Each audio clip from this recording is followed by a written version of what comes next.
Ano nga ba ang best time sa pag-a-apply ng minoxidil? Mas epektibo ba gamitin ang minoxidil sa gabi o sa umaga? Sa bidyong ito, sasagutin ko ang mga katanungan na ito. Kaya, siguraduhin mong tapusin hanggang dulo ang video na ito para mapili mo kung ano nga ba ang ideal time na babagay para sa iyo sa paggamit mo ng minoxidil. What's up YouTube?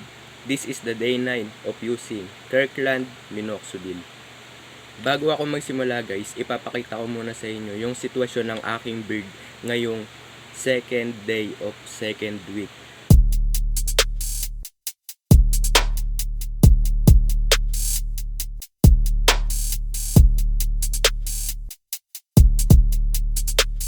Mag-a-apply na tayo guys ng minoxidil sa ating mukha.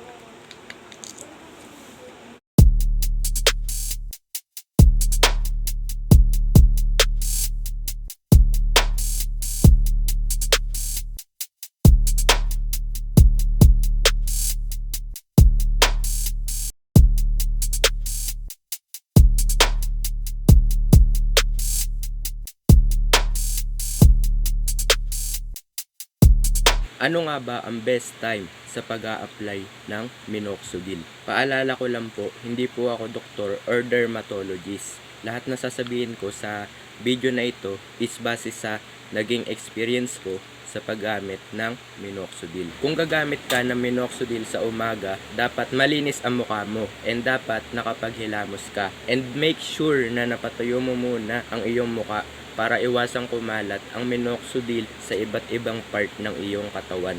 After mong malagyan ng minoxidil ang iyong bird, siguraduhin mong hindi ka magpapawis. Marami kasi sa atin ang busy tuwing umaga guys. Tulad ko, busy tuwing umaga. And pasikat na rin yung araw. Mainit na naman yung panahon. So dapat after mo maglagay ng minoxidil is patuyuin mo muna ang iyong mukha ng 3 to 4 hours. 3 to 4 hours kasi na-absorb ng ating skin ang minoxidil. Saka dapat lang na di ka magpapawis agad after mo maglagay ng minoxidil dahil pag nagpawis ang iyong mukha, maaaring kumalat ang minoxidil sa iba't ibang part ng iyong katawan. Ayaw naman natin na mangyari na buong mukha natin is magkakaroon ng buhok, 'di ba? Kung gagamit ka naman ng minoxidil sa gabi, ganun pa din. Dapat malinis sa mukha mo and make sure na dapat napatayo mo muna ang iyong mukha para maiwasang kumalat ang minoxidil sa iba't ibang part ng iyong katawan.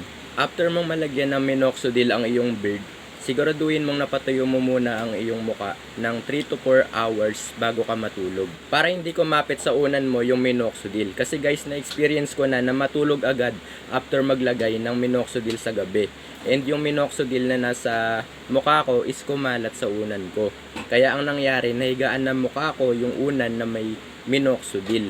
Dapat nating iwasan na mangyayari yun guys dahil maaaring magkaroon ng mga buhok sa iba't ibang part ng ating mukha. At kung tatanungin nyo ako guys kung ano nga ba ang best time or ideal time sa pag-a-apply ng minoxidil sa ating beard, ang masasagot ko dyan is pwedeng umaga at pwede ring gabi.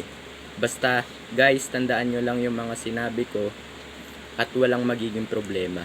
At kung bago ka sa channel ko at nakatulong ang video na ito para sa iyo, make sure na nakapag-like ka na at nakapag-subscribe. At pindutin mo na din ang notification bell para updated ka sa mga future videos ko. Araw-araw kasi ako nakakapag-upload ng video tungkol sa progress ng pagtubo ng aking bigote. And kung interesado ka sa usapang balbas, usapang pagpapatubo ng bigote, is dito may kita mo yun o mapapanood mo yun sa channel ko. Pwede ka din mag-comment sa baba ng mga katanungan at gagawan natin yan ng video para masagot natin lahat ng yan.